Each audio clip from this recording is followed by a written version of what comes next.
Telecast ஆக போகுது, நீங்கள் அதில் வந்து ஹீரோவாக பண்ணுறீங்களா அப்படின்னு சொல்லி அந்த டைரக்டர் கேட்க, இப்போதைக்கு எனக்கு வேறு வழியே இல்லை, படமும் எனக்கு இல்லை, நானும் வந்து காசுக்கே கஷ்டப்படுறேன், அதனால் எந்த சீரியலாக இருந்தாலும் பரவாயில்லடா அப்பா நான் நடிக்கிறேன் அப்படின்னு சொல்லி முடிவு பண்ணி அவரும் மனசுக்குள்ளே இதெல்லாம் நினச்சிட்டு ஓகே ஓகே சார் நான் கண்டிப்பாக நடிக்கிறேன் அப்படிங்கிற மாதிரி சொல்லிட்டாரு.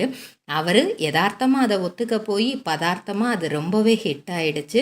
செம்பா கார்த்திக் ஜோடியை வந்து எல்லாரும் நேசிக்க ஆரம்பிச்சிட்டாங்க. நிறைய ஷேர் சேட்டில் வந்து அவங்களோட வீடியோஸாக போட்டு போட்டு போட்டு ஆலியா மானசாவுக்கு சஞ்சீவை பிடிக்கிற மாதிரி பண்ணிட்டாங்க. ஏன்னா ஆலியா மானசா அதுக்கு முன்னாடி வேற ஒருத்தரை தான் லவ் பண்ணிகிட்டு இருந்தாங்க, மானஸ் அப்படிங்கிறவரை. ஆனால் சில பாக்கு மட்டை தயாரிக்கும் மிஷின் கிடைக்கும், அதற்கான ரா மெட்டீரியல்ஸையும் வருடம் முழுதும் நாங்களே சப்ளை செய்து வருகிறோம். நீங்கள் செய்யும் தட்டுகளை நாங்களே எடுத்துக்கொள்கிறோம், அதற்கான லோன் வசதியும் செய்து தருகிறோம்.